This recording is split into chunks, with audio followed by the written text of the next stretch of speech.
विष्णुवायुष्मदेवो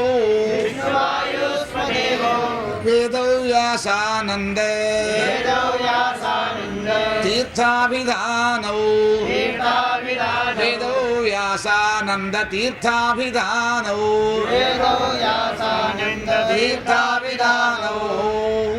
भूयो भूयो बोधः ततो भूयः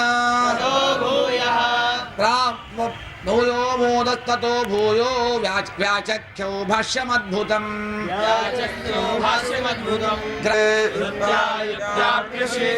श्रुत्या युक्त्यापि अशेषधत् अहरो दुरागमतमः स्वगो गणैः अकरोर्मुकुन्द गुणवृन्द दर्शनम् अजयश्चतुर्दश जगन्ति सद्गुणैः शरणं गुरो करुणयापि नो भवेः। श्री वेदव्यास गुरु महाराज की, श्रीमद् भागवत पुराण राज की। साक्षात नारायण अवतारी वेदव्यास से रचित ग्रंथ है, पुराण राज है, हम के लिए ही रचित ग्रंथ है। उससे ही हमको भक्ति वृद्धि होती है, ज्ञान वृद्धि होती है, वैराग्य वृद्धि होती है। भागवत के बिना इस दुनिया नहीं जी सकती, उतना महत्व ग्रंथ है। कल अशोक सिंघल जी बोले ना, क्या बोले? हमको भारत को महान करना है, इसके लिए क्या करना? वेद पठन करना, वेद पठन करना। वैसा ही वेद का अर्थ कहाँ है? भागवत में वेद का अर्थ है। हमको महाभारत महान करने हैं तो हमको क्या पठन करना? भागवत पठन करना, भागवत अध्ययन करना, महाभारत का अध्ययन करना। महाभारत, रामायण, भागवत आदि एकार्थक ग्रंथ है, एकार्थक ग्रंथ है। उसमें कुछ गड़बड़ी नहीं, एक ही अर्थ अलग अलग कथाओं से हमको दिखाते हैं। भक्ति वृद्धि, ज्ञान वृद्धि, वैराग्य वृद्धि सभी होते हैं।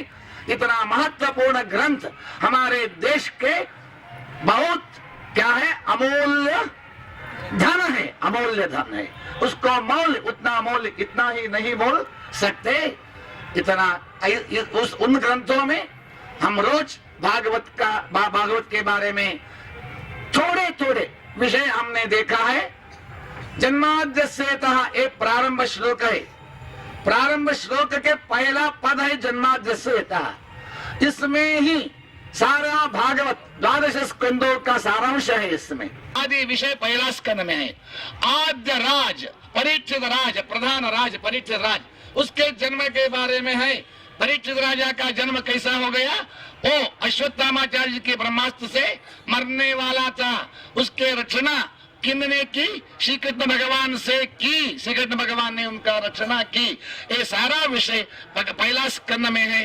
आद्य मुनि, आद्य मुनि, प्रधान मुनि, भागवत पहला भूमि के ऊपर प्रवचन करने वाला किया, जिन्होंने किया? शुकप्रभ, शुकाचार्य, शुक मुनि ने किया। और शुक मुनि आद्य मुनि है, प्रधान मुनि है। आद्यस्य शुकाचार्यस्य जन्म, शुकाचार्य का जन्म के बारे में पहला स्कंद में है। ऐसा विषय जन्माद्यस्य था, पहला स्कंद सारांश होता है। द्वितीय स्कंद में पितामह सत्यलोकाधिपति ब्रह्मा जी को भगवान नारायण उपदेश देता है, वे जाते हैं। ब्रह्मा जी का जन्म के बारे में है। ब्रह्मा जी जगत गुरु बनते हैं उनके कृपा से, नारायण की कृपा से। आद्यस्य जगदाद्यस्य पितामहस्य चतुर्मुख ब्रह्मणः जन्मयतः। ऐसा आद्यस्य चतुर्मुख ब्रह्मणः जन्म, चतुश्लोकी भागवत का जन्म, चतुश्लोकी भागवत उपदेश दिया नारायण जी ने। किनको दिया? चतुर्मुख ब्रह्म को दिया। और ऐसा विषय द्वितीय स्कंद का सारांश भी इसमें है। तृतीय स्कंद में स्वयं मनु का जन्म हो गया। आद्यस्य चतुर्दश मनुओं में पहला मनु है कौन? पहला मनु कौन है?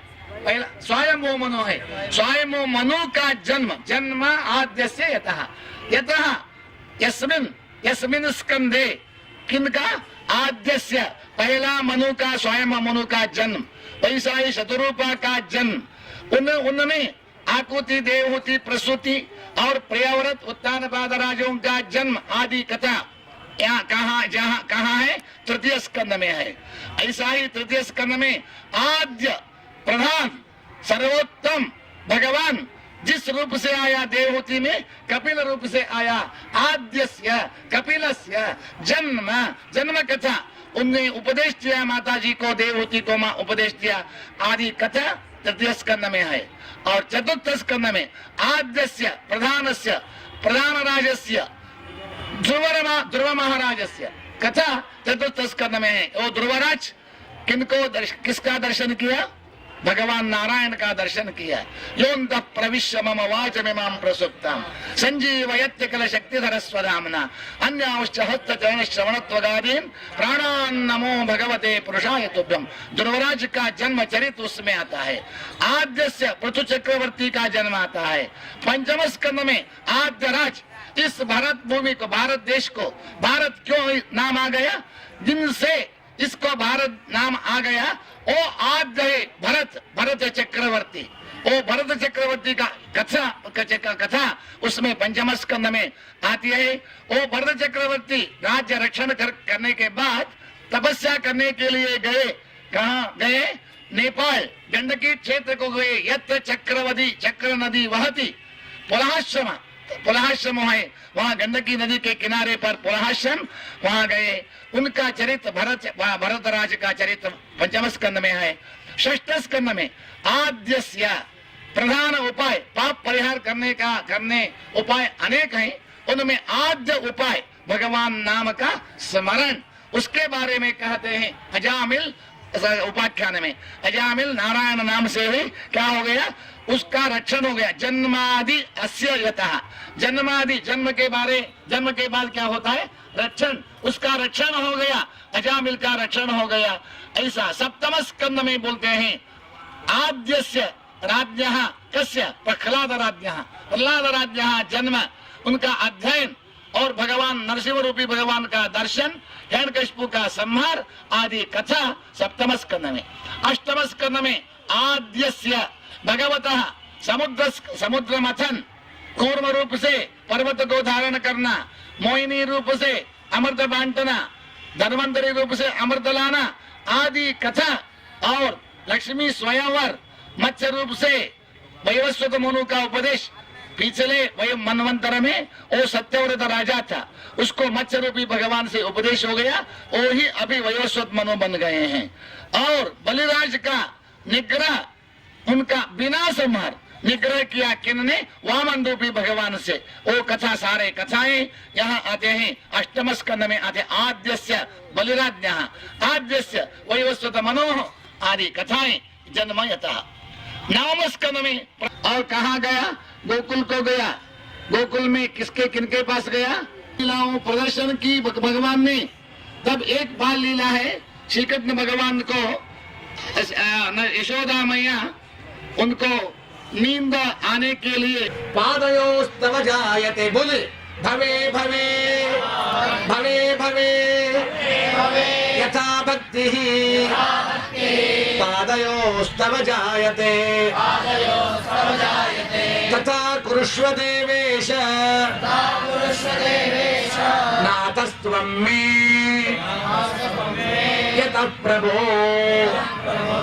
आपको जन्म नहीं आना, जन्म आना है तो जिस जन्म में हमको भगवान के बारे में भक्ति होती है वैसा जन्म हमको देना। भवे भवे यथा भक्ति पादयोस्तव जायते